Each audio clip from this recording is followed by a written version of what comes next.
You'd think after being away for a while I'd purchase a great lighting system for my videos. Well, I have not, and I apologize.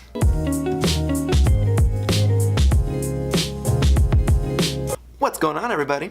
It is officially June, which means that it's also Pride Month, which means that we get to celebrate all things LGBTQ related for the next 30 days. Which means I feel more powerful and gayer than ever. So fun fact about me, I'm a low-key history nerd and I love all things historical. So I made it a personal goal this month to learn about a new historical LGBTQ figure for each day of the month of June. And for 4 of them, I'm going to be making a video about them as part of my new series for this month called A Lesson in Queerstory. It's like a lesson in history, but like queer, so like all things like LGBTQ plus. So yeah, it's a play on words.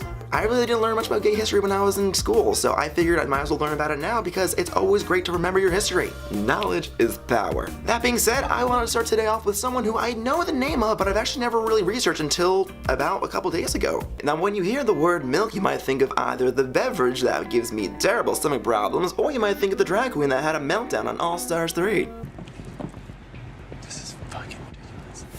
Or you may have heard of Harvey Milk. Harvey Milk was a visionary, a civil rights and human rights leader who became one of the first openly gay elected officials in the US. But how did he get there? Well, I'm gonna tell you. Harvey Milk was born on May 22nd, 1930 in Woodmere, New York to Lithuanian Jewish parents. As Harvey grew up, he realized that he was gay by the time that he reached high school. He was also very popular too in high school, so hey, good for him. After he graduated high school, he went off to SUNY Albany to study mathematics at the New York State College for Teachers, as it was known back then. The name changed. SUNY Albany.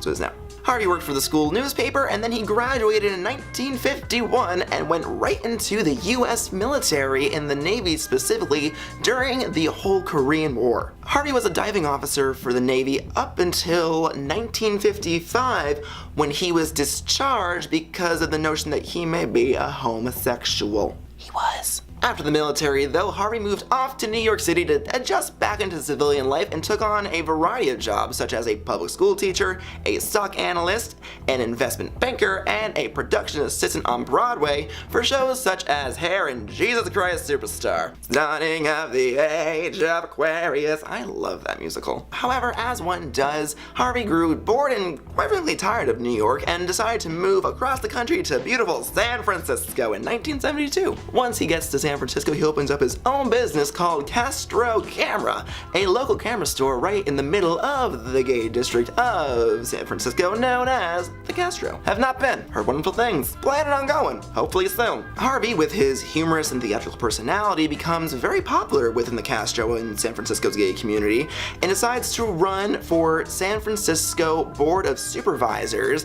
However, he loses, but he emerges as a force to be reckoned with. Harvey keeps himself busy though. During the time when he's not running for anything, he founds the Castro Village Association with a few other business owners, which is an organization to help, well, organize local LGBT communities in San Francisco. A first of its kind in the US, mind you. As the CVA's president, Harvey also orchestrates the Castro Street Fair of 1974 to attract more customers to the Castro and helps business boom over there. Economic genius, if you will. He does not give up his political dreams though, because in 1975 he decides to run for the San Francisco City County Supervisor seat.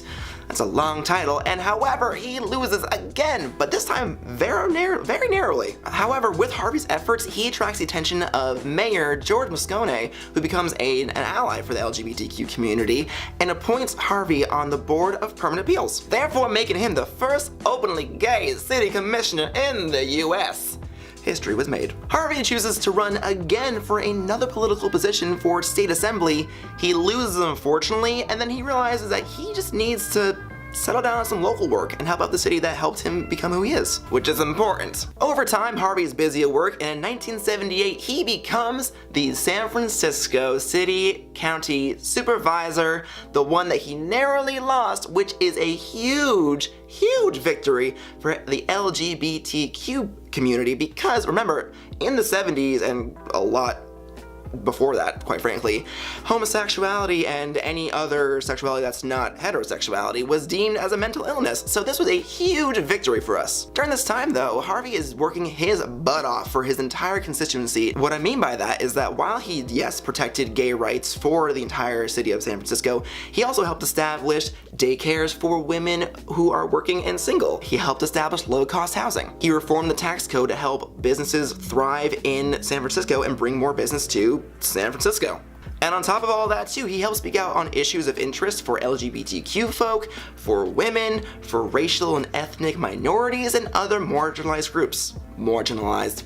My accent showing. During his run though, he faces a huge challenge from local state senator and also local gargoyle John Briggs, who does a thing called Proposition 6, known as the Briggs Initiative, which is a mandate to fire all homosexual teachers from schools across California. This is a no-no because that's just not right. Harvey and many others helped lead the fight to defeat Briggs, and Proposition 6 does not come through, and everyone is happy because they have their job, and hey, equal rights, that's really cool. However, this happens next. On November 27th, 1978, disgruntled city employee and deer-looking in headlights Dan White sneaks into the city hall and assassinates both George Moscone and Harvey Milk. White is then apprehended by authorities and then put on trial. However, he gets a downgraded conviction because of something called the Twinkie defense. Basically, his legal team said that because Dan was disgruntled and had a diet of Twinkies, soda, and other sugary carbs,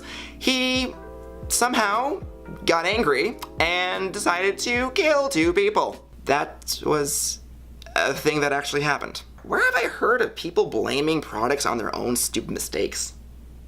No idea.